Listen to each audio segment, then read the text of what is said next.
की शुरुआत इस रिपोर्ट से करना चाहते हैं जो पिछले 150 वर्षों तक लापता रही। उस 150 वर्ष पुरानी रिपोर्ट को आज हम पाताल से खोद कर ले आए हैं। हमारे देश में कभी किसी इतिहासकार ने इस रिपोर्ट को पढ़ना और इसके बारे में आप सबको बताना जरूरी नहीं समझा। और इसका कारण यह हो सकता है कि इस रिपोर्ट में लिखा है कि संभल की शाही जामा मस्जिद के नीचे हिंदू सम्राट पृथ्वीराज चौहान द्वारा बनवाया गया एक हिंदू मंदिर हो सकता है। यह रिपोर्ट जो इस समय मेरे हाथ में है, यह 150 साल पहले वर्ष 1874 से 1876 के बीच आर्कियोलॉजिकल सर्वे ऑफ इंडिया यानी ASI ने तैयार की थी। यह बात उस समय की है जब भारत की सबसे पुरानी राजनीतिक पार्टी कांग्रेस का गठन नहीं हुआ था, बीजेपी का गठन नहीं हुआ था। कांग्रेस का गठन हुआ है वर्ष 1885 में और यह रिपोर्ट उससे भी 9 साल पहले 1876 में प्रकाशित हुई।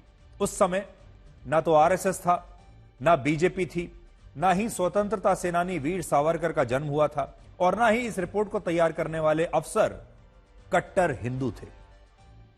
यह रिपोर्ट ASI के उस समय के फर्स्ट असिस्टेंट ACL कार्लाइल ने तैयार की थी और इसमें लिखा है कि संभल की शाही जामा मस्जिद का इतिहास जिस शिलालेख पर अंकित है वो शिलालेख ही नकली है।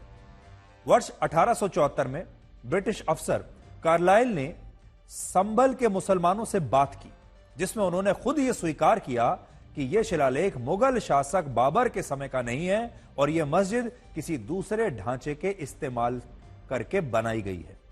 शिलालेख का मतलब उस पत्थर से होता है जिस पर यह लिखा होता है कि इस ढांचे का निर्माण कब हुआ और इसका निर्माण किसने कराया। आपने देखा होगा जो बड़ी बड़ी इमारतें होती हैं, बिल्डिंग्स होती हैं, उनके नीचे एक शिलालेख जरूर होता है और उस शिलालेख में उनके बारे में सारी डिटेल्स होती हैं और किसने इसका उद्घाटन किया, किसने इसे बनाया, वो सब चीजें लिखी होती हैं। मौजूदा शिलालेख जो है वहां पर संभल की जामा मस्जिद पर, उसमें लिखा है कि इस मस्जिद को मुगल शासक बाबर ने बनवाया, लेकिन ASI की रिपोर्ट कहती है कि उस पत्थर पर बाबर का नाम भी गलत लिखा हुआ है। बाबर का असली नाम था शाह जहीरुद्दीन मोहम्मद बाबर और इस शिलालेख पर लिखा है शाह जमजा मोहम्मद बाबर। अब ये कोई और बाबर हो तो कह नहीं सकते। 150 वर्ष पहले ही ASI के ब्रिटिश अफसरों ने यह बता दिया था कि यह मस्जिद मूल रूप से एक हिंदू मंदिर का हिस्सा लगती है और खुद स्थानीय मुसलमान यानी जो आसपास रहने वाले जो मुस्लिम लोग हैं वो खुद इस बात को स्वीकार करते हैं कि उन्होंने बलपूर्वक यानी जबरदस्ती इस मंदिर पर कब्जा करके यहां इस मस्जिद का निर्माण कराया था। ये मैं नहीं कह रहा हूं, ASI की यह रिपोर्ट कह रही है जो इस समय मेरे हाथ में है। इसी रिपोर्ट में आगे यह भी लिखा है कि कुछ जगहों पर मस्जिद की दीवारों से प्लास्टर अब हट चुका है और इन स्थानों पर वो पत्थर दिखाई देते हैं जो प्राचीन हिंदू मंदिरों की दीवारों का हिस्सा था। इससे पता चलता है कि जब इस मंदिर के स्थान पर मस्जिद का निर्माण हुआ तब मंदिर के ढांचे में लगे पत्थरों को छिपाने के लिए उस पर छोटी ईंटें लगाकर उनके ऊपर प्लास्टर लगा दिया गया, जिससे यह पता ना चल पाए कि इस दीवार के अंदर हिंदू मंदिर की दीवारें हैं। इसके अलावा 150 वर्ष पहले ASI ने जब इस मस्जिद के एक हिस्से में खुदाई की तो उसे ऐसे पत्थर और अवशेष मिले जो हिंदू मंदिरों के स्तंभों में लगाए जाते थे और यह एक बहुत बड़ी बात है। कई पुस्तकों में भी यह लिखा गया है कि मुस्लिम आक्रमणकारी हिंदू मंदिरों और देवी देवताओं की प्रतिमाओं को नष्ट करने के बाद उनके मलबों को मस्जिद की सीढ़ियों और बाहरी हिस्से में लगवाया करते थे। सीढ़ियों में क्यों लगवाते थे? इसलिए ताकि मस्जिद में आने वाले लोग सीढ़ियों पर उन देवी देवताओं की प्रतिमाओं पर, उन पत्थरों पर पैर रखकर अंदर जा सकें और हिंदू धर्म और देवी देवताओं का हर क्षण अपमान हो, इसलिए उनकी प्रतिमाओं को सीढ़ियों पर लगाया जाता था जहां पर सबके पैर पड़े। और संभल की इस शाही जामा मस्जिद में भी इसी के सबूत मिलते हैं। तो आपने देख लिया, अब मैं आपको इसमें से कुछ पढ़कर बताता हूं और देखिए इन रिपोर्ट्स में क्या लिखा है। ये रिपोर्ट जैसे मैंने आपको बताया एएसआई की रिपोर्ट है। 1874 से 1876 के बीच की ये रिपोर्ट है। और ये रिपोर्ट किसने तैयार की है? ACL Carlyle, first assistant archaeological survey, और दूसरा under the superintendence of Major General A Cunningham, जो कि उस समय डीजी थे आर्कियोलॉजिकल सर्वे ऑफ इंडिया के। अब देखिए क्या लिखते हैं। जो उन्होंने लिखा है ये तो अंग्रेजी में है, मैं उसका हिंदी ट्रांसलेशन उसका हिंदी रूपांतर आपको बताता हूं। कई स्थानों की जांच करने पर मैंने पाया कि जहां प्लास्टर टूटा हुआ था वहां पत्थर दिख रहे थे।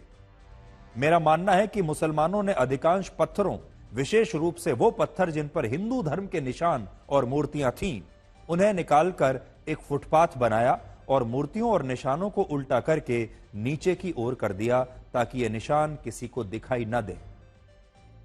मैंने वो ढांचे भी देखे हैं जिनमें पत्थर लगे हुए थे तो दीवारें बहुत मोटी थी। बाहरी परिसर की सीढ़ियों के नीचे मैंने खुदाई की तो मुझे लाल बलुआ पत्थर में मूर्ति कला के कुछ टुकड़े मिले, जिनमें से एक विशेष आकार के स्तंभ का ऊपरी हिस्सा था। इसे मस्जिद में बदलने के लिए इमारत में जो अलग से विंग्स जोड़े गए वो छोटी ईंटों से बने हैं। पुरानी हिंदू कार्यशैली और आधुनिक मुस्लिम कार्यशैली के बीच एक स्पष्ट और विशिष्ट अंतर है और पुराना हिंदू मंदिर मुसलमानों द्वारा बाद में जोड़े गए भाग से बिल्कुल अलग साफ साफ दिखाई देता है।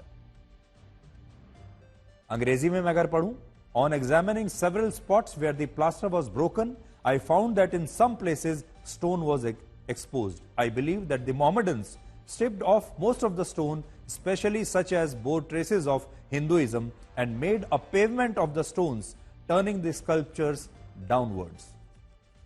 ये ना तो मैं कह रहा हूं, ना आज की किसी राजनीतिक दल का कोई नेता कह रहा है, ना कोई कट्टरपंथी हिंदू संगठन कह रहा है। ये ASI की रिपोर्ट कह रही है और ये रिपोर्ट है 1875-76 के आसपास की रिपोर्ट। अब आप ये देखिए, ये जो रिपोर्ट है ये तो 150 साल पुरानी है, लेकिन ये रिपोर्ट आज 150 वर्ष बाद वर्ष 2024 में भी इतनी महत्वपूर्ण क्यों है?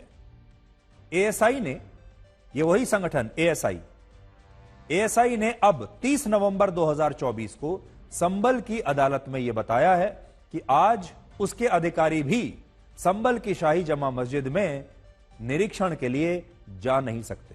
बड़ी बात मैं आपको क्या बताने की कोशिश कर रहा हूं कि ASI संबल की अदालत में जाकर यह कह रहा है कि अब हमारे अधिकारियों का भी उस मस्जिद में जाकर सर्वे करना मुश्किल हो गया है। यह स्थिति भी तब है जब यह मस्जिद एक ASI प्रोटेक्टेड मॉन्यूमेंट है। इसका मतलब कि इस मस्जिद के संरक्षण की पूरी जिम्मेदारी ASI की है और मस्जिद कमेटी चाहकर भी इसके ढांचे में बिना ASI से पूछे कोई परिवर्तन नहीं कर सकती, क्योंकि इस मस्जिद के संरक्षण की जिम्मेदारी ASI की है और ASI की टीम भी इस मस्जिद के निरीक्षण के लिए अब वहां जा नहीं सकती अपनी मर्जी से, क्योंकि वहां पर सांप्रदायिक तनाव हो सकता है अगर ASI की टीम वहां पर जाती है तो। लेकिन अभी मुसलमानों के विरोध के कारण ASI को भी इस मस्जिद में जाने से डर लगता है और उसे वहां आने से रोका जाता है। आपके मन में यह सवाल जरूर होगा कि मुसलमान ASI के अधिकारियों को इस मस्जिद में जाने से क्यों रोकते हैं? तो इसका जवाब भी ASI के हलफनामे में ही छिपा हुआ है। ASI के मुताबिक उसकी एक टीम इसी वर्ष 25 जून को भारी पुलिस बल के साथ इस मस्जिद में निरीक्षण के लिए गई थी और इस निरीक्षण में उसे चौंकाने वाली बातें पता चली। जब ASI के अधिकारी मस्जिद में गए, जामा मस्जिद में, तो पता चला कि उसकी जानकारी के बिना, यानी ASI को बिना बताए इस मस्जिद में मरम्मत का काम हुआ था। दीवारों पर नया प्लास्टर लगा दिया गया था, पुराने फर्श की जगह मार्बल की फ्लोरिंग कर दी गई थी और मस्जिद में सीढ़ियों पर रेलिंग लगा दी गई थी, जबकि यह नियमों के विरुद्ध है। इस मामले में वर्ष 2018 में भी एक FIR दर्ज हुई थी और संबल के एडिशनल डिविजनल कमिश्नर ने इस रेलिंग को हटाने के निर्देश भी दिए थे, लेकिन आज 6 वर्षों के बाद भी इस निर्देश का पालन नहीं हुआ है। अब आप ASI की इस साल की रिपोर्ट को 150 वर्ष पुरानी इस रिपोर्ट से कनेक्ट करके देखिए, जो रिपोर्ट मेरे हाथ में है, और आपको सारी कहानी समझ में आ जाएगी। यानी एएसआई 150 वर्ष पहले जो कह रहा था, आज भी वही कह रहा है। 150 वर्ष पहले ब्रिटिश अफसरों ने अपनी रिपोर्ट में यह लिखा था कि मुस्लिम पक्ष ने हिंदू मंदिरों की दीवारों को छिपाने के लिए उन पर छोटी छोटी ईंटें लगाकर ऊपर से प्लास्टर लगा दिया है, और मस्जिद के बाहर के फर्श को भी बदला गया है ताकि उसके नीचे दबे हिंदू मंदिरों के अवशेषों को छिपाया जा सके। और अब इस साल की यह रिपोर्ट भी एएसआई की यही कहती है कि मुस्लिम पक्ष ने मस्जिद की दीवारों पर नया प्लास्टर लगाया है और वहां पुराने फर्श को हटाकर उस पर मार्बल की फ्लोरिंग करा दी गई है। इससे यह सवाल जरूर उठता है कि क्या हिंदू मंदिर के अवशेषों को छिपाने के लिए फिर से ऐसा किया गया है, और क्या इसी वजह से एएसआई को इस मस्जिद में आने से रोका जाता है? आप देखिए, यह भी कितनी बड़ी बात है। एएसआई को एक ऐसे इमारत में प्रवेश करने से रोका जा रहा है जो कि एएसआई के संरक्षण में ही है। आज एक और बड़ा सवाल यह है कि जिस मस्जिद को एएसआई की संरक्षित धरोहर माना गया, उस मस्जिद में एएसआई की टीम को जाने से कैसे रोका जा सकता है? अब हमारे देश का कानून कहां गया? अब हमारे देश का संविधान कहां गया? अब हमारे देश की धर्मनिरपेक्षता कहां चली गई? इस देश में एक तरफ हिंदू मंदिर है जिनका नियंत्रण भी सरकारों के पास होता है, और मंदिरों में आने वाले दान का एक हिस्सा सरकारें अपने पास रखती हैं, और उनसे सभी धर्मों के लिए स्कूल, सड़कें और अस्पताल या बाकी के काम करवाती हैं, उनसे बनाए जाते हैं। लेकिन दूसरी तरफ मस्जिदें हैं जिनका ना तो सरकारों के पास कोई नियंत्रण है, ना ही पुलिस और एएसआई की टीम इन मस्जिदों में जा सकती है, जबकि ये मस्जिद भी एएसआई के अधिकार क्षेत्र में ही आती है। इसलिए धर्मनिरपेक्षता होनी चाहिए। धर्मनिरपेक्षता सबके लिए बराबरी की होनी चाहिए, हिंदुओं के लिए भी, मुसलमानों के लिए भी, सिखों के लिए भी, ईसाइयों के लिए भी, मस्जिद में भी और मंदिर में भी। दूसरा सवाल यह है कि क्या इस देश में लोगों को अपना सही इतिहास जानने का हक नहीं है? अगर इस मामले में एएसआई की 150 वर्ष पुरानी रिपोर्ट इस मस्जिद में हिंदू मंदिर होने की बात कहती है, तो क्या इसकी विवेचना नहीं होनी चाहिए? क्या इसका पोस्टमार्टम नहीं होना चाहिए? तीसरी बात, इस मामले में बार बार अल्पसंख्यक शब्द को दोहराया जा रहा है, और हमारे देश के नेता कह रहे हैं कि इस मस्जिद का सर्वे कराना अल्पसंख्यक मुसलमानों के खिलाफ एक बहुत बड़ी साजिश है। लेकिन आज हम पूरे देश को यह बताना चाहते हैं कि यह मामला अल्पसंख्यक मुसलमानों का नहीं है, बल्कि यह मामला अल्पसंख्यक हिंदुओं का है। संभल में मुसलमान नहीं, बल्कि हिंदू अल्पसंख्यक हैं। संभल में बहुसंख्यक मुसलमानों की आबादी 76.9% है, मतलब लगभग 77%, और हिंदुओं की आबादी है सिर्फ 22.8%। और ये अल्पसंख्यक हिंदू इस समय संभल में बहुत डरे हुए हैं। इन्हें संभल में रहते हुए डर लग रहा है। 29 नवंबर के एपिसोड में हमने आपको यह बताया था कि वर्ष 2012 से पहले संभल की इसी मस्जिद के पास हिंदू समुदाय के लोग पूजा पाठ किया करते थे, और हमारे पास उसकी तस्वीरें भी हैं जो हमने उस दिन भी आपको दिखाई थी। और उस दिन कुछ स्थानीय हिंदुओं ने, आसपास रहने वाले हिंदुओं ने हमसे बात भी की कैमरे पर, और बात करते हुए इस दावे की पुष्टि की थी कि वो वहां पूजा किया करते थे। लेकिन आज जब हमारी टीम ने इन्हीं स्थानीय हिंदुओं से फिर से बातचीत करने की कोशिश की, तो इन हिंदुओं ने यह कहते हुए हमसे बात करने से इनकार कर दिया कि वो मरना नहीं चाहते, वो अपनी जान को खतरे में नहीं डालना चाहते। इन अल्पसंख्यक हिंदुओं का कहना है कि संभल के इस इलाके में उनकी आबादी मुट्ठी भर है, और अगर उन्होंने मस्जिद के नीचे मंदिर होने की बात खुलेआम कह दी, तो जो मुस्लिम पक्ष है उनके लिए उनकी पहचान कर लेना मुश्किल काम नहीं होगा, और इसके बाद इन लोगों की जान को खतरा हो सकता है। सोचिए, ना तो एएसआई की टीम इस इलाके में जा सकती है, ना कोर्ट के आदेश पर यहां सर्वे हो सकता है, और अगर होता है तो यहां पुलिस पर हमला हो जाता है, और ना ही यहां रहने वाले अल्पसंख्यक हिंदू खुलकर अपना पक्ष मीडिया के सामने रख सकते हैं। लेकिन इस सब के बावजूद खतरे में यहां के अल्पसंख्यक हिंदू नहीं, बल्कि खतरे में यहां के बहुसंख्यक मुसलमान ही हैं। आज इस पूरे मामले में कई दूसरी कड़ियों को भी जोड़ने की आवश्यकता है, और इसके लिए अब हम आपको दिल्ली के कुतुब मीनार लेकर जाना चाहते हैं। एएसआई ने वर्ष 1874 में संभल की शाही जामा मस्जिद का सर्वे करने से 3 साल पहले वर्ष 1871 में दिल्ली के कुतुब मीनार का भी सर्वे किया था और यह रिपोर्ट भी आज मैं अपने साथ लाया हूं, मेरे हाथ में है। संयोग की बात यह है कि इस रिपोर्ट में भी यही लिखा है कि कुतुब मीनार के परिसर में हिंदू मंदिरों की जो सतह थी उसे छिपाने के लिए मुस्लिम आक्रमणकारियों ने नया फर्श बनवाया और कुतुब मीनार में मौजूद हिंदू और जैन मंदिरों के अवशेषों को छिपाने की कोशिश हुई। यह ठीक वैसा ही है जैसे संभल की शाही जामा मस्जिद में मूल दीवारों को छिपाने के लिए उन पर नई ईंटें लगाकर उनके ऊपर प्लास्टर लगा दिया गया। अब जरा सोचिए, एएसआई के ब्रिटिश अफसरों ने यह बात 153 वर्ष पहले अपनी इस रिपोर्ट में लिख दी थी, लेकिन इसके बावजूद मस्जिदों के नीचे मंदिर होने के दावों को सिरे से खारिज कर दिया जाता है। इसके अलावा संभल की मस्जिद और दिल्ली के कुतुब मीनार की ये दोनों रिपोर्ट एएसआई के पहले डायरेक्टर जनरल ए कनिंगम, जिनका जो मेजर जनरल ए कनिंगम थे, जनरल कनिंगम की अध्यक्षता में तैयार हुई थी और जनरल कनिंगम ना तो हिंदू थे और ना ही मुसलमान थे। आज भी हमारी टीम कुतुब मीनार के परिसर में गई, जहां एक शिलालेख पर यह साफ साफ शब्दों में लिखा है कि यहां मौजूद भारत की पहली मस्जिद का निर्माण 27 हिंदू और जैन मंदिरों को तोड़कर हुआ था। अब मैं आपको बड़ी स्क्रीन पर यह शिलालेख दिखाऊंगा जो आज भी कुतुब मीनार की परिसर में लगी हुई है। आप अपनी आंखों से आज वो देख सकते हैं और यहां आप यह भी देख पाएंगे भगवान गणेश की प्रतिमा आपको दिखाई देगी, देवी देवताओं की प्रतिमाएं आपको दिखाई देंगी। और देखिए, कुव्वतुल इस्लाम मस्जिद, जिसे भारत की सबसे पुरानी मस्जिद कहा जाता है, इसमें क्या लिखा है? यह उसकी मूल तस्वीर है जो मैं आपको इस समय दिखा रहा हूं, जो आप यहां पर देख रहे हैं, और जो इसमें लिखा है उसका ट्रांसलेशन आप यहां देख सकते हैं। अब देखिए इसमें क्या लिखा है। कुव्वतुल इस्लाम यानी इस्लाम की शक्ति मस्जिद के नाम से प्रसिद्ध यह इमारत भारत में स्थित प्राचीनतम मस्जिद है। देखिए, भारत में स्थित प्राचीनतम मस्जिद है, सबसे पुरानी मस्जिद, या आप कह सकते हैं भारत की पहली मस्जिद है ये। इसके मध्य स्थित आयताकार, फिर उसका उन्होंने लिखा हुआ है कितनी उसकी मेजरमेंट है, 43 मीटर गुना 32 मीटर।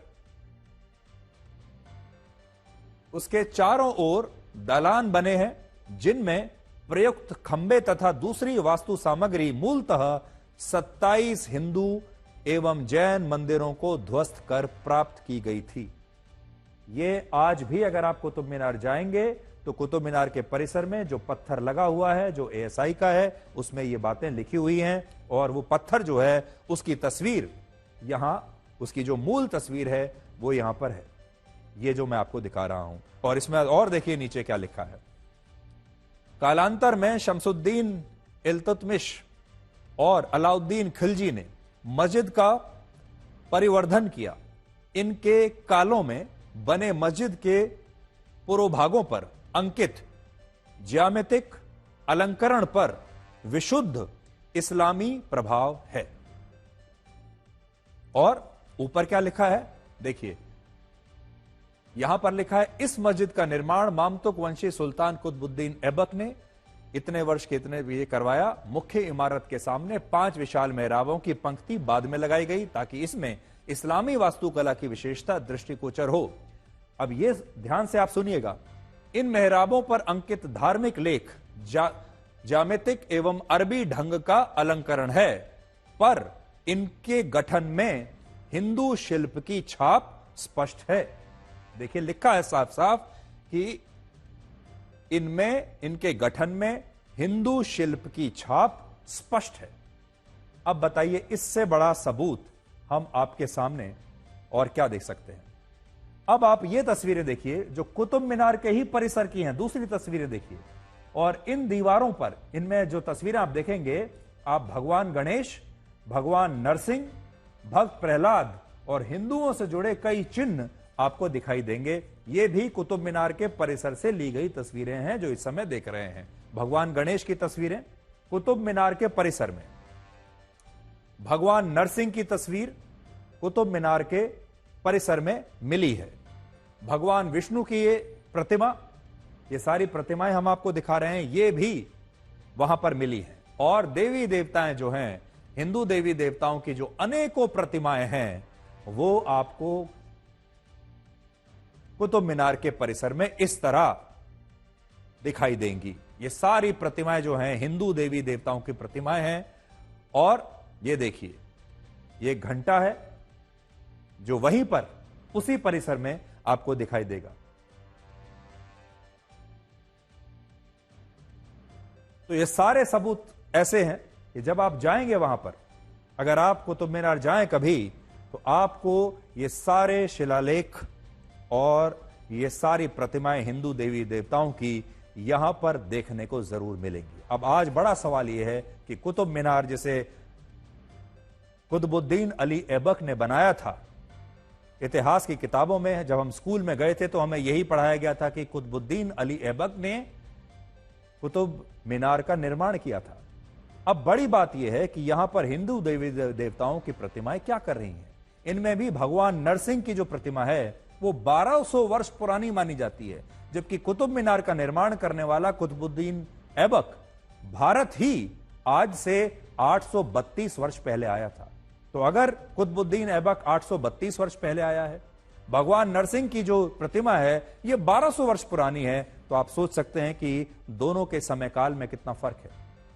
इसका मतलब भगवान नरसिंह की जो प्रतिमा है वो 400 साल पहले यहां पर आ गई थी। कुतुब मीनार इस बात का जीता जागता उदाहरण है कि कैसे मुस्लिम आक्रमणकारियों ने हिंदुओं के मंदिरों और सनातन संस्कृति को नष्ट करने का प्रयास किया। और आज आप कुतुब मीनार के अंदर से हमारी ये रिपोर्ट देखिए ताकि आपकी भी आंखें खुल जाएंगी।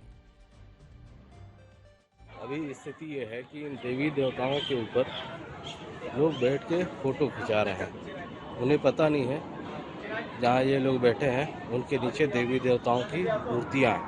ये वो गणेश जी की प्रतिमा है जिसको लेकर काफ़ी विवाद हुआ था कि ये नाले के पास बना। गणपति बप्पा कहाँ स्थापित है? नाली पे। नाली पे है ना ये बनाया हुआ? अरे आपको सबूत दिखाएं। अरे भगवान की वो छोड़िए, सबसे नेचुरल वो देखिए। वो मंदिर है, वो विष्णु जी हैं। विष्णु जी हैं। गौर से देखिए। अब आप कहेंगे आपको कैसे पता? नहीं, वो तो दिख रहा है।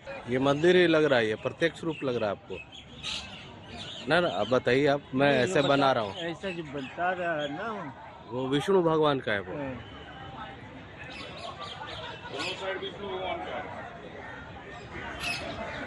अब ये कलाकृति देखने में ऐसे लग रहा है जैसे मंदिर में जो कोई घंटा, घंटी जो मंदिरों में बजता है, ये उसकी कलाकृति है।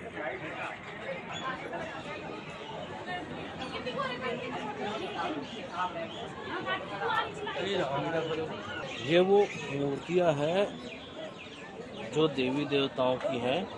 और ये देखिए ठीक कुतुब मीनार के बगल में ये मूर्तियां यहाँ पे,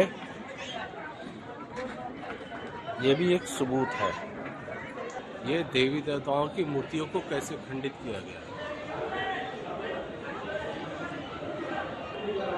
यहाँ जितनी भी मूर्तियां हैं सभी के चेहरे को खंडित की गई है। गणेश जी की ये जो मूर्ति है, इसको कुछ सालों पहले कहीं और था, अभी इसे कहीं और रख दिया गया क्योंकि इसको लेकर के काफ़ी विवाद था। इसके ऊपर पारंपरिक जो देवी देवताओं की मूर्तियाँ होती हैं अमूमन मंदिरों में पहले के ज़माने में जो होती थी वो है। इससे साफ है कि इसकी जगह पर इस तरह से ये जो है बड़े दरवाजे बनाए गए हैं। मूर्तियों को जानबूझ के खंडित करने की तस्वीरें कई जगह पे देखने को मिल रही है। इस वक्त जो हम आपको ये मूर्ति दिखा रहे हैं, ये नरसिंह की मूर्ति है। और यहाँ पर जो ASI के लोग हैं, इन्होंने इस मूर्ति को अलग से रखा हुआ है। कुतुब मीनार को कहा जाता है कि यहाँ का हर एक पत्थर नायाब है, लेकिन ये भी कहा जाता है कि इन पत्थरों को हिंदू और जैन मंदिरों से के पत्थरों को लेकर बनाया गया है। और इसी बात पर यहाँ पर जो ASI के लोग हैं यहाँ पर आकर निरीक्षण करते हैं लगातार। और यहाँ पर आप देख रहे हैं कि हमें बात करने से भी इस बारे में रोक रहे हैं, क्योंकि यहाँ पर सिक्योरिटी को बोला गया है कि इस बारे में बात नहीं करनी है। लेकिन कुतुब मीनार कुछ ऐसे विवादों में इस वक्त फंस चुका है जहाँ पर लोग इस पर कार्रवाई भी कर सकते हैं। देखिए, आप सामने देख लीजिए, लोग हमें परमिशन लेके आए ना इस चीज की? बात नहीं करने दे रहे हैं। परमिशन लेके आई? बिल्कुल भी लोग इस पर बात नहीं करने दे रहे हैं। नहीं दीजिए। कुतुब मीनार के कुवातुल मस्जिद के अंदर जो है भगवान नरसिंह जो प्रहलाद को साथ लेकर खड़े हैं, ये मूर्ति पाई गई है। जिन लोगों ने इस मूर्ति को खोजा है उनका कहना है कि ये 1200 साल पुरानी मूर्ति है और ये उस वक्त के राजाओं द्वारा यहाँ पे जो मंदिर बनाए गए थे उसमें एक कारीगर ने काफी सारे जो यहाँ पर स्तंभ बने हुए हैं उनमें इनको बनाया था। तो हमारे संवाददाता, एक नहीं बल्कि दो संवाददाता कुतुब मीनार के परिसर में गए हैं।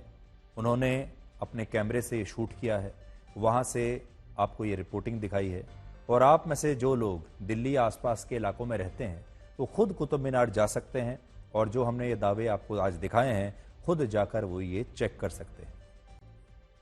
अब देखिए बड़ी बात क्या है, कुतुब मीनार के नीचे अगर 27 हिंदू मंदिरों के अवशेष हैं तो अब हम क्या करें? क्या कुतुब मीनार को गिरा दिया जाए? जामा मस्जिद के नीचे भी अगर मंदिर के अवशेष मिले हैं तो क्या किया जाए? अब जामा मस्जिद को गिरा दिया जाए, गिराकर उस पर मंदिर बना दिया जाए?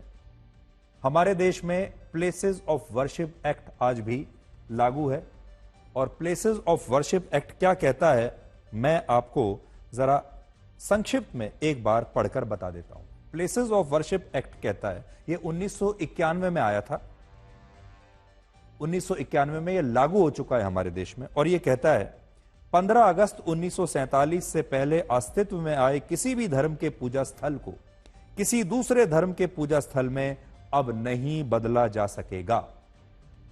यदि कोई इस एक्ट का उल्लंघन करने का प्रयास करता है तो उसे जुर्माना और 3 साल तक की जेल हो सकती है। अब बड़ी बात यह है कि अगर हमारे देश में प्लेस ऑफ वर्शिप एक्ट लागू है तो अब आप, इसका एक ही अपवाद था और वो था अयोध्या का राम मंदिर और बाबरी मस्जिद का विवाद, जिसका निपटारा हो चुका है, जिसमें सबूत पाए गए कि यहां पर वाकई में राम मंदिर था, राम मंदिर का उद्घाटन हो चुका है, राम मंदिर वहां पर आज है। इसके अलावा, इस अपवाद के अलावा देश में कोई भी ऐसा धार्मिक स्थल नहीं है, पूजा स्थल नहीं है जिसे दूसरे धर्म के पूजा स्थल में अब बदला जा सके। इसलिए यह बात बिल्कुल स्पष्ट है हमारे देश के कानून के हिसाब से और संविधान के हिसाब से कि अब किसी भी धार्मिक स्थल को, किसी भी मस्जिद को, किसी भी दरगाह को अब बदला नहीं जा सकता। जो उसकी जो स्थिति है, यथास्थिति जो 15 अगस्त 1947 को थी, वो आज भी रहेगी। इसलिए बड़ी बात यह है, चाहे वो अजमेर शरीफ की दरगाह हो, चाहे वो संभल की जामा मस्जिद हो, चाहे वो कुतुब मीनार हो, इनकी जो यथास्थिति आज है यही रहेगी, यही बहाल रहेगी। अब अगला पॉइंट यह आता है कि बहाल रहेगी, ऐसा ही होना भी चाहिए। हम ये बिल्कुल नहीं कह रहे कि इनको गिरा देना चाहिए या इस पूजा स्थल को किसी दूसरे धर्म के पूजा स्थल में तब्दील कर देना चाहिए, बिल्कुल भी नहीं। अब और ज्यादा सांप्रदायिक तनाव इस देश को अब नहीं झेलना है, झेलना भी नहीं चाहिए और अब दोनों वर्गों को मिलजुल कर साथ में रहना चाहिए। जो हो चुका उसे भूल जाइए और जो आगे होने वाला है उसमें यह कोशिश करनी चाहिए हमारे देश के लोगों को कि अब इन बेकार की बातों में अपना समय ना बर्बाद करें। लेकिन सर्वे तो कराया ही जा सकता है, सर्वे कराने में कैसा डर। और एक और बहुत बड़ी बात यह है कि आज की जो पीढ़ी है, चाहे वो किसी भी धर्म की है, मान लीजिए आज की जो मुस्लिम पीढ़ी है, अगर आज से 1000 वर्ष पहले, 800 वर्ष पहले, 500 वर्ष पहले जब ये जो मस्जिदें बन रही थी, जब कुतुब मीनार का निर्माण हुआ, जब जामा मस्जिद का निर्माण हुआ संभल में, और उस समय के लोगों ने जो गलतियां की, वो उसमें आज की पीढ़ी की क्या गलती है? आज की जो पीढ़ी वहां पर रह रही है उसे किस बात का दोष देना है? और आज की जो पीढ़ी है भी, अगर उनके पूर्वजों की कोई गलती की है तो उस पीढ़ी को भी ये मान लेना चाहिए कि ये जो गलती हुई है ये सैकड़ों वर्ष पहले हो चुकी है, अब हमें इसे भूलकर आगे बढ़ना चाहिए। तभी हमारा देश वाकई में सच्चे रूप में धर्मनिरपेक्ष कहलाएगा। आज बहुत सारे लोग सोशल मीडिया पर हिंदू धर्म का मजाक उड़ाने के लिए मीम्स बना रहे हैं। ये लिख रहे हैं कि दुबई में बुर्ज खलीफा के नीचे भी बुर्जा देवी का मंदिर हो सकता है, आप वहां भी एक सर्वे करवा लीजिए। कुछ लोग लिख रहे हैं कि पेरिस में आईफिल टावर के नीचे भी इफिला देवी का मंदिर हो सकता है, प्राचीन इफिला देवी का मंदिर होगा, वहां पर भी खुदाई करके इसका सर्वे होना चाहिए। यह कहकर मजाक उड़ाया जा रहा है। बहुत सारे लोगों ने यह भी लिखा कि ये दावे स्वामी रामभद्राचार्य ने किए हैं, जबकि इनमें से किसी भी दावे में कोई सच्चाई है ही नहीं। लेकिन इससे आपको यह पता चलेगा कि ये सारे लोग हिंदू धर्म का मजाक उड़ाने के लिए सोशल मीडिया पर किस तरह की बातें लिख रहे हैं और ये लोग हिंदू धर्म को कैसे गंभीरता से नहीं लेते। हिंदू धर्म जो दावे कर रहा है, हिंदू पक्ष जो दावे कर रहा है, कैसे उसे गंभीरता से नहीं लेते, उसका मजाक उड़ाते हैं। और इससे ऐसा लगता है कि हिंदू समुदाय के लोग मस्जिदों के नीचे जो मंदिर होने का दावा कर रहे हैं, ये सारे दावे असल में बेबुनियाद हैं, काल्पनिक हैं और झूठ हैं। आज हम यही कहेंगे कि ये दावे बहुत गंभीर हैं, इनका मजाक नहीं उड़ाना चाहिए और सोशल मीडिया प्लेटफॉर्म्स को भी ऐसे पोस्ट को तुरंत हटाकर इनके खिलाफ कार्रवाई करनी चाहिए, क्योंकि इनसे एक खास धर्म के लोगों की भावनाओं को ठेस पहुंचती है और वो भावनाएं आहत होती हैं। सरकारों को भी इस बात को सुनिश्चित करना चाहिए कि सोशल मीडिया पर एक खास धर्म के लोगों का इस तरह अपमान ना किया जाए। हिंदू पक्ष जो दावे कर रहा है उसे गंभीरता से लेना चाहिए। आज एक बड़ा सवाल यह भी है कि जब मस्जिदों के नीचे हिंदू मंदिर होने का दावा करने से मुसलमान और अल्पसंख्यक खतरे में आ जाते हैं और यह कहा जाता है कि पूरे देश में आग लग जाएगी, तब वक्फ बोर्ड जब हिंदुओं के मंदिर, गांवों और इलाकों पर अपना दावा करता है तो इससे हिंदू खतरे में क्यों नहीं आते? तब देश में आग क्यों नहीं लगती? इसी साल वक्फ बोर्ड ने पटना के एक ऐसे गांव पर अपना दावा किया जहां 95% हिंदू रहते हैं।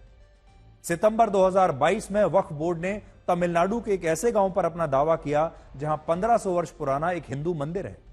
अब सोचिए, जब इस्लाम धर्म ही 1400 वर्ष पुराना है तो 1500 वर्ष पुराने मंदिर पर वक्फ बोर्ड का दावा कैसे हो सकता है?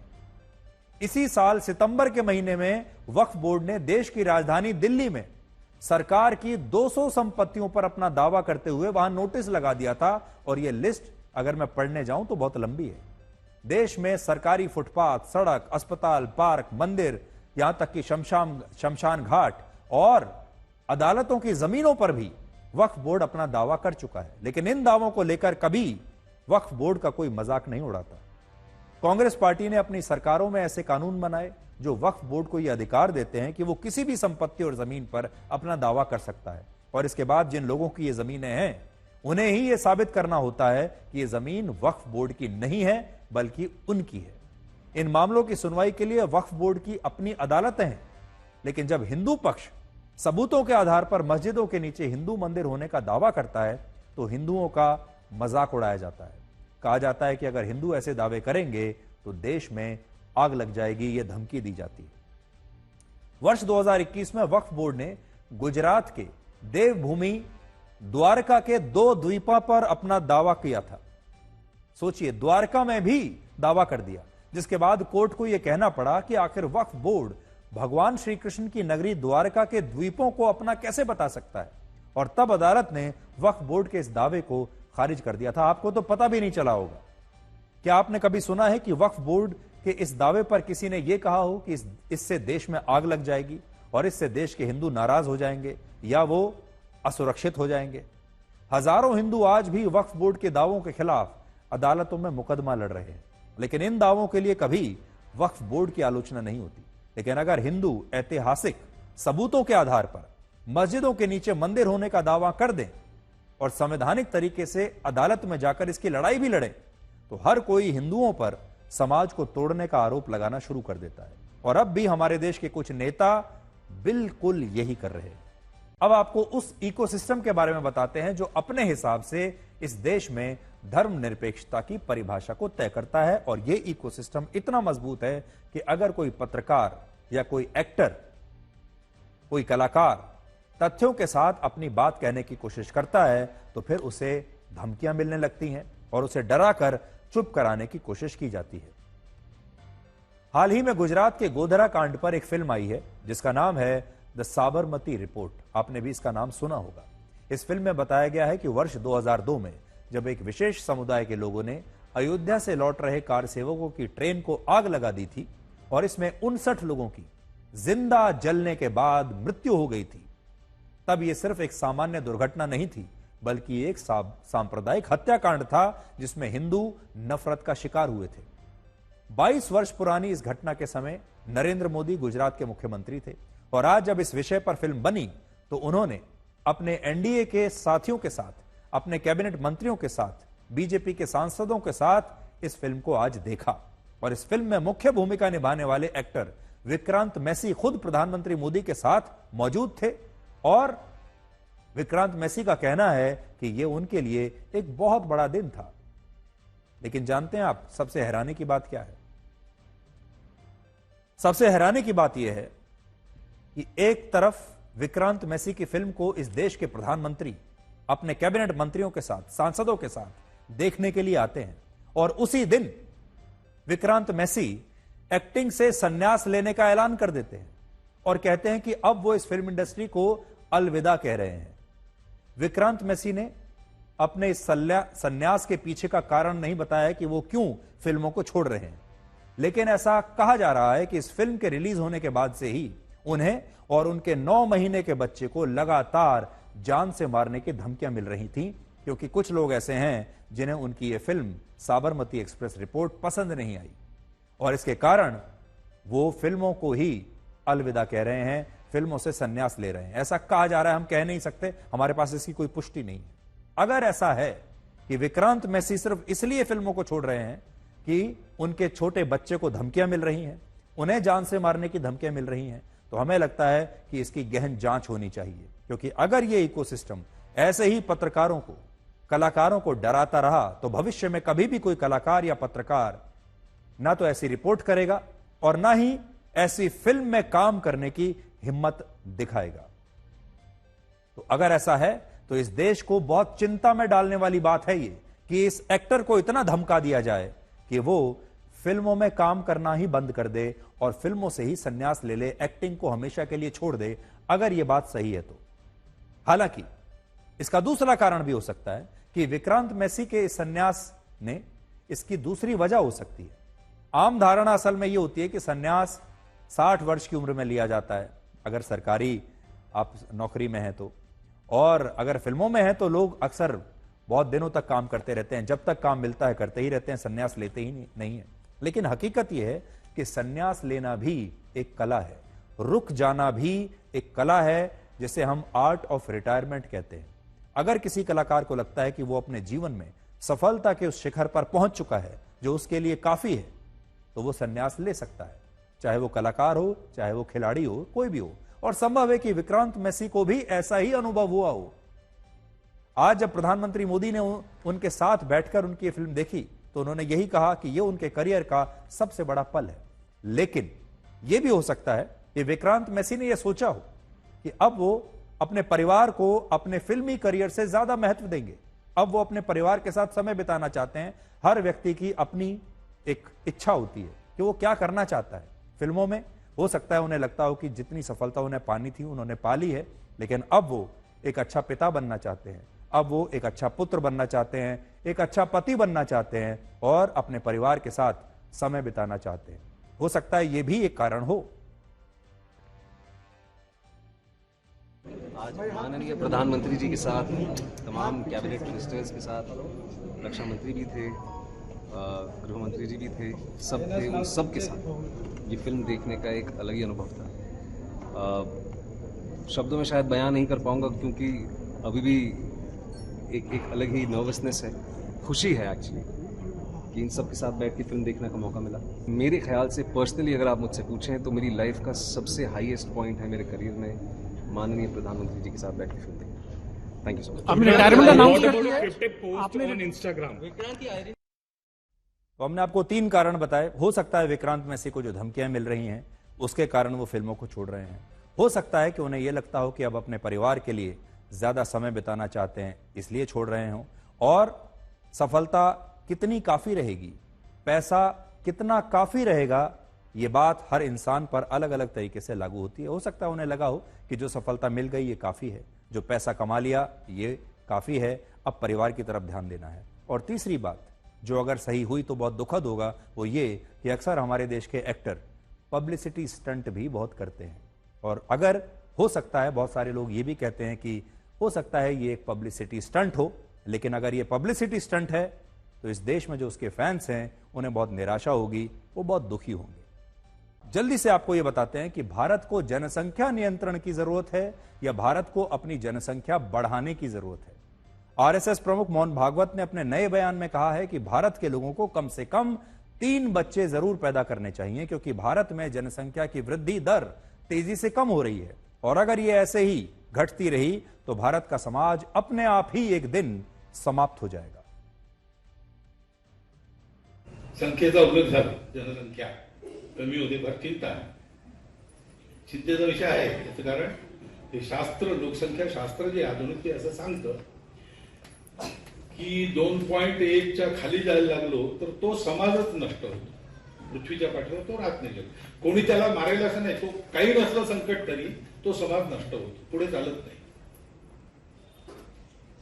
अनेक भाषा अशा नष्ट झाल्या, अनेक समाज असे नष्ट झाले, 2.1च्या खाली येता कामा नये। आपल्या देशाची जनसंख्या नीती 1998 वगैरे मध्ये ठरली का 2002 मध्ये ठरली, साल माहिती आहे मला, पण त्याच्यातही असं सांगतात की 2.1च्या खाली नाही। 2.1 म्हणजे 0.1 तर माणूस जन्मत नाही ना कधी, 2 पेक्षा जास्ती पाहिजे, नाही 3 पाहिजे कमीत कमी। इस समय पूरी दुनिया में सबसे ज्यादा जनसंख्या भारत की है। दुनिया के 800 करोड़ लोगों में से 145 करोड़ लोग अकेले भारत में रहते हैं, जो दुनिया की कुल जनसंख्या का 18% हिस्सा है। अब बड़ा सवाल यह है कि जब भारत की आबादी पूरी दुनिया में सबसे ज्यादा है तो मोहन भागवत भारत को जनसंख्या बढ़ाने के लिए क्यों कह रहे हैं? भारत में अब तक जनसंख्या नियंत्रण के लिए कानून लाने की मांग होती थी, बच्चे 2 ही अच्छे जैसे स्लोगन बनाए जाते थे, परिवार नियोजन को सरकार बढ़ावा देती थी, हमारे देश में नसबंदी तक हो चुकी है संजय गांधी के टाइम में। लेकिन मोहन भागवत के इस बयान ने एक नई बहस को छेड़ दिया है कि हम अपनी जनसंख्या को कम करें या इसे बढ़ाएं। उनका कहना है कि भारत में जनसंख्या की वृद्धि दर तेजी से कम हो रही है और यह बात पूरी तरह सही भी है। यह वृद्धि दर अभी 2% है, जबकि वर्ष 1981 में यह 4.9% थी और वर्ष 1960 में तो 5.9% थी। इसका मतलब यह कि वर्ष 1960 में प्रत्येक महिला पर 5.9 बच्चों का जन्म हो रहा था, यानी एक महिला 6 बच्चों को जन्म दे रही थी। और अब भारत में प्रत्येक महिला औसतन 2 बच्चों का जन्म दे रही है, 2 बच्चों को जन्म दे रही है।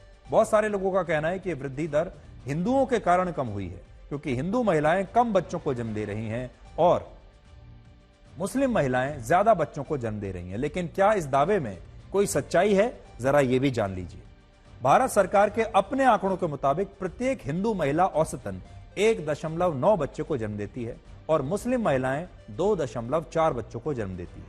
मुस्लिम महिलाओं में प्रजनन दर हिंदू महिलाओं से ज्यादा है, लेकिन यह भी सच है कि इसमें पिछले कुछ दशकों में काफी कमी आई है।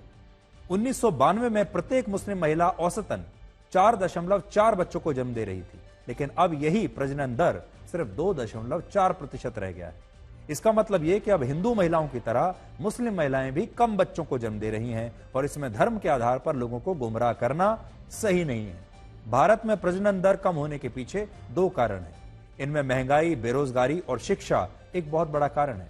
अब हर परिवार ज्यादा बच्चों को अफोर्ड नहीं कर सकता।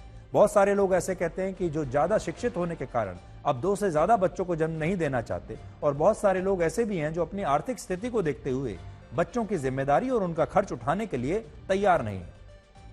यह बात सही है, अगर किसी देश में जनसंख्या की वृद्धि दर 2.1% से कम हो जाए तो उस देश का समाज समाप्त होने लगता है। उदाहरण के लिए दक्षिण कोरिया में इसकी शुरुआत हो चुकी है। ऐसा अनुमान है कि आने वाले 200 वर्षों में दक्षिण कोरिया की आबादी पूरी तरह से समाप्त हो जाएगी, दक्षिण कोरिया खाली हो जाएगा। ऐसा इसलिए होता है क्योंकि जब वृद्धि दर 2.1% से कम हो जाती है तो जन्म और मृत्यु के आंकड़ों में असंतुलन आ जाता है। जितने लोग मर रहे होते हैं उतने जन्म नहीं लेते और अब भारत में भी ऐसी स्थिति पैदा होने लगी है। इसलिए भारत में अब जनसंख्या नियंत्रण से ज्यादा जरूरी है देश में जनसंख्या की वृद्धि दर को बढ़ाया जाए। जिन राज्यों में जनसंख्या कम हुई है या स्थिर है, वहां जनसंख्या बढ़ाने के लिए सरकारों को नए एक्शन प्लान तैयार करने चाहिए। लेकिन बड़ी बात क्या है, हम जनसंख्या तो बढ़ाते जा रहे हैं, लेकिन क्या इतनी बड़ी जनसंख्या के लिए हमारे पास नौकरियां हैं? क्या इतनी बड़ी संख्या में बच्चे पैदा करने के बाद हमारे पास उनके लिए स्कूल हैं? हमारे पास उनके लिए कॉलेज हैं? क्या हमारे पास उन्हें देने के लिए मेडिकल सीट्स हैं? क्या हमारे पास उन्हें देने के लिए इंजीनियरिंग सीट्स हैं? क्या हमारे पास नौकरियां हैं? क्या हमारे पास मकान हैं? क्या हमारे पास पूरा इंफ्रास्ट्रक्चर है? क्या हमारे पास सड़कें हैं? सड़कें उतनी ही हैं, मकान उतने बढ़ नहीं रहे, नौकरियां हैं नहीं, अस्पताल स्कूल हैं नहीं, और उसके बाद हम जनसंख्या बढ़ाते चले जाएंगे, उसका भी कोई फायदा नहीं होने वाला। इसलिए मोहन भागवत ने बात की है जनसंख्या की, लेकिन उसे सपोर्ट करने के लिए हमारे देश की सरकारों को यह तय करना पड़ेगा कि इतनी बड़ी जनसंख्या के लिए रोजगार होना चाहिए, उनके लिए स्कूल होने चाहिए, कॉलेज होने चाहिए, शिक्षा, अस्पताल। जब तक यह सब नहीं होगा तब तक आपको इस जनसंख्या का कोई लाभ नहीं होने वाला। ये कलयुग है, यहां आप झूठ धीरे से बोलेंगे तो भी सब सुन लेंगे, और अगर सच चिल्ला चिल्ला कर भी बोलेंगे तो भी कोई नहीं सुनेगा।